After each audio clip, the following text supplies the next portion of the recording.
Chers amis, bonjour.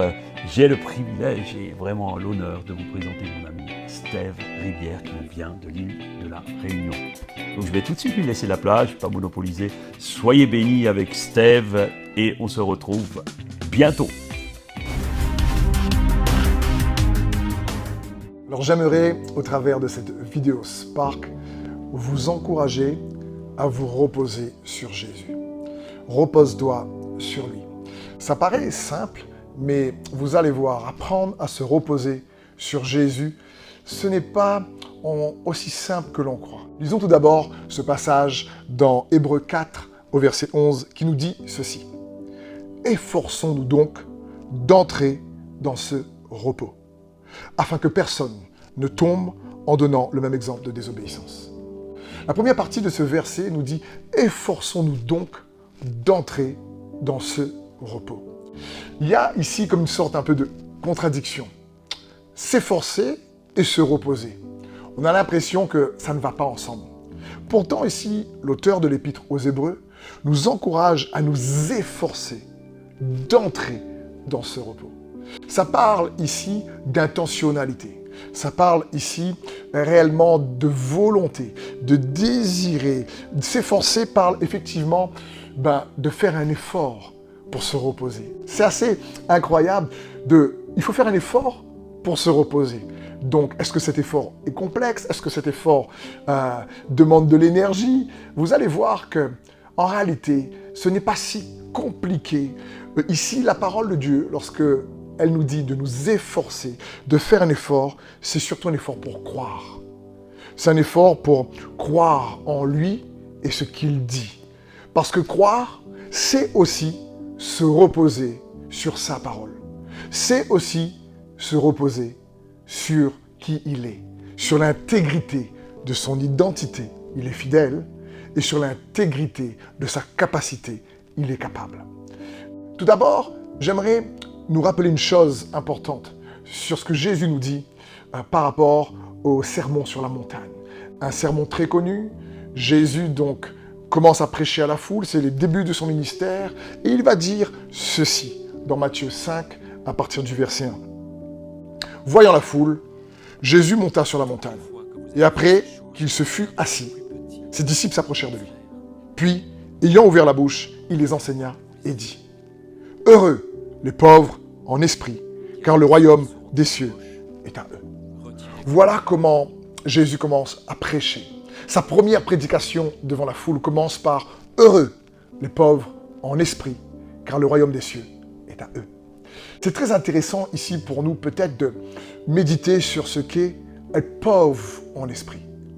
Tout d'abord, être pauvre, ça parle de quelqu'un qui manque du nécessaire. Ça parle de manquer de quelque chose. Donc on a besoin de dépendre de quelqu'un d'autre ou de quelque chose d'autre. Ici, lorsque la parole de Dieu parle des pauvres en esprit, ça parle surtout donc dépendre de l'esprit de Dieu, dépendre que notre esprit dépende de lui. C'est comme si qu'on ne peut pas être accompli par nous-mêmes.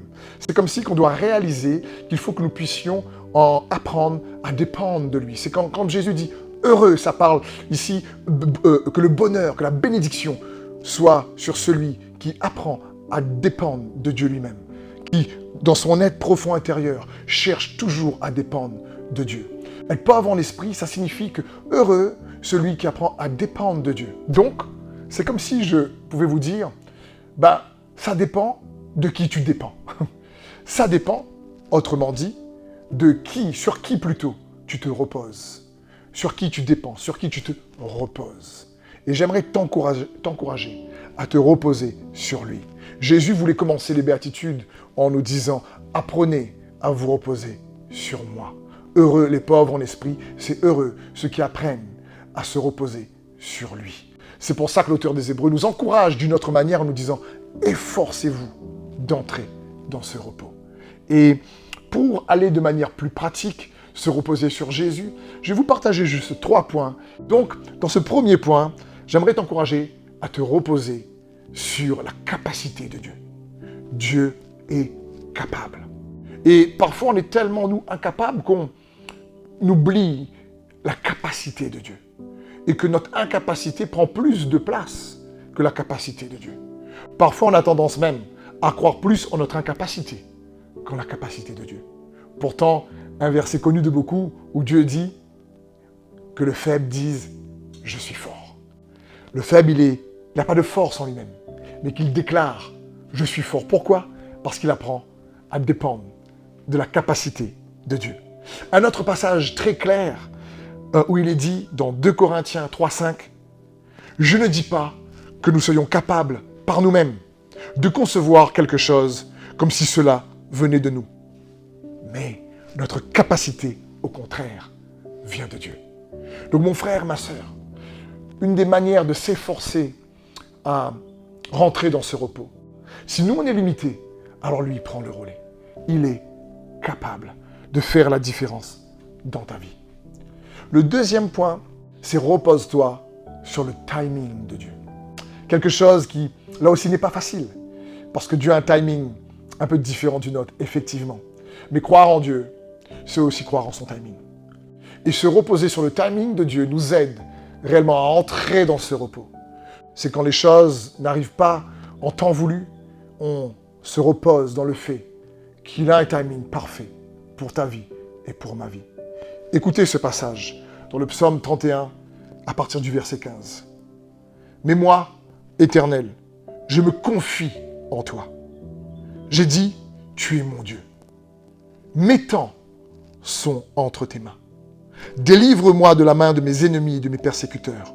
Fais luire ta face sur ton serviteur. Délivre-moi par ta bonté. » Wow. Mes temps sont entre ses mains. Mon frère, ma sœur, j'aimerais juste te rappeler. Tes temps sont entre ses mains. Tu peux te reposer. Il a un timing pour toi, pour ta vie. Pour que les bénédictions et les victoires qu'il a prévues pour toi se manifestent en son temps. Pendant le temps d'attente, j'aimerais te rappeler que Dieu œuvre derrière la scène. Qu'il est à l'œuvre, même si on ne le voit pas.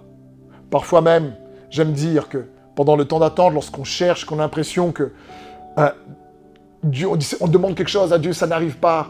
Et c'est comme si Dieu nous disait non. Mais mon frère et ma sœur, n'oublie pas ceci pour t'aider à patienter et à faire confiance au timing de Dieu. Parce qu'il est ailleurs écrit dans les Écritures, toute chose est belle en son temps. Dans l'Ecclésiaste. Mais j'aimerais te dire que si parfois Dieu nous dit non, c'est jamais non parce qu'il ne nous aime pas. C'est non parce que tu n'es pas prêt. C'est non parce que j'ai prévu meilleur pour toi. C'est non parce que ce n'est pas bon pour toi. C'est non parce que je prépare un meilleur oui pour toi. Et ça nous aide à nous reposer. Je l'espère, ça m'aide moi, j'espère que ça t'aide toi, à nous reposer sur son timing. Il a un timing parfait. Je me suis rendu compte dans ma propre vie que attendre, c'est pas facile. Mais quand Dieu intervient dans son temps, alors je me dis parfois, waouh, ça vaut le coup d'attendre. Et le troisième point, pour t'encourager à te reposer sur lui, alors j'aimerais te dire, repose-toi, écoute bien, sur la perspective que Dieu a de toi. Il ne te voit pas comme tu te vois.